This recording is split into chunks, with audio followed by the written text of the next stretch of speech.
bench strength. Guys, don't go at this alone. Here's a beautiful part, and this will seem obvious to you. Have you ever had a friend who is desperate, who needs, always having problems, always having challenges, always wanting to mastermind with you, and that robs a lot of energy because they're coming to you at the end of a problem versus before it happens. And so I want you to think differently about your leadership team. If you're 2 people, I want you to have a bench. I want your bench to involve 3 people, a mentor, a champion, and a partner. Right now, we talked about coaches earlier, but those 3 things capitalize on your strength and their critical relationships for you to continue to monitor your business. You know, when I first started my career, I was a part of an organization called Vistage. And so Vistage is a CEO network. And so I would attend these meetings with all my peers and we would have discussions. I'd work with the person who ran the group, who was kind of like a coach. That was a structured way of doing it. But now in these times, when you really want to bond and partner with your partners, or you want to have people in the industry who are experts or thought leaders, you get to build those bridges. It's actually healthy for you to have people outside of your company who are looking at your company, because they not only give you feedback, but they help you find answers. I'll tell you what, a few years ago when I was running Tap Influence, I had a lot of people who were in the industry who were my champions. They would carry me into customers and they would help me. But here's how I created those relationships.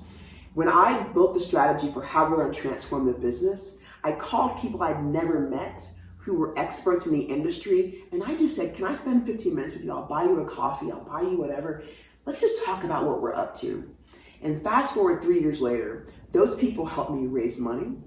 They made critical introductions for customers. They brought employees that I needed desperately to me. They acted as a cavalry of people who were fighting on behalf of my business. And here's the other thing.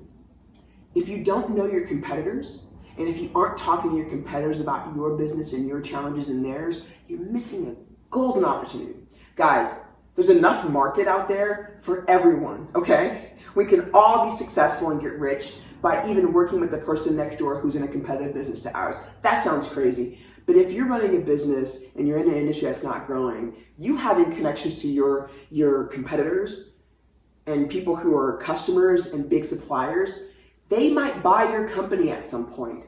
And so most companies that are bought by an existing relationship, not a new one. And so I'm going to talk about this a little bit later, but you're always thinking about how relationships create resilience, create growth, and create a potential path to exit for your company. And so I want you to think about people in the industry as your bench strength, and I want you to get a mentor. Mine was Bill Campbell, the late, great, incredible former CEO of Intuit, former CMO of Apple. The great coach of all time was my mentor. My champion was Barbara Britton, who really carried me through some really challenging times and into some great opportunities. And Stephen Nicks was my partner and someone who continues to this day to watch my blind spots. And I couldn't have gotten to where I am, and I couldn't stay here without them. My best example, because you guys know I love basketball. Phil Jackson was the coach of the Bulls.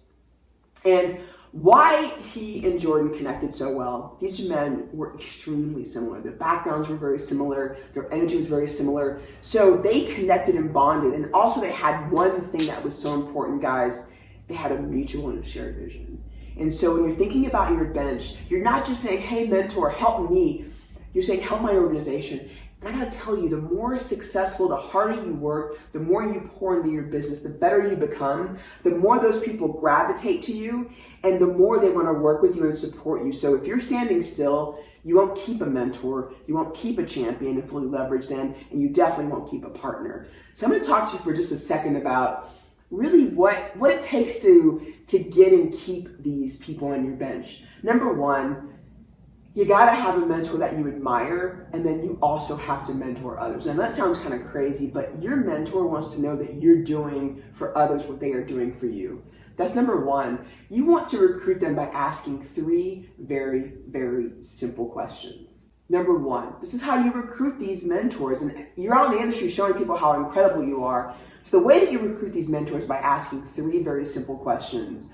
Why would you want to be in a relationship with me, and what do I bring that improves your life and your business? And then that's the first question. The second question is, what do you need from them? Do you need coaching? Do you need mentorship? Do you need partnership? Do you need championship? What do you need from them? And talk specifically about the skills, relationships. Be very specific, because your mentor, your coach, your champion, your partner wants to win. And what I needed from Stephen, I needed an operational partner who understood consulting, and I needed someone who my team would be excited to be in the barracks with, working hard toward one unique goal. And so the last thing that you ask is, how can I respect that person's time? You ask them this. What can I do? Do you want 15-minute conversations? One of my main mentors, a gentleman named Dan Warmenhoven, when I was running my company, one of my companies, we met every single quarter. And guys, he is the kind of person who arrives at breakfast 20 minutes early.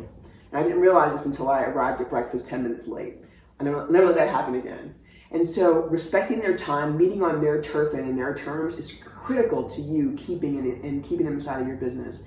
Give them regular updates on your business via Skype, email, voice memo. Follow up with thank yous, written things that are appreciative, flowers on their birthday, remembering their dog's birthday, remembering their kids, being mindful of that relationship and giving back. And then open every interaction you have with them with a very clear agenda. This is how you keep mentors.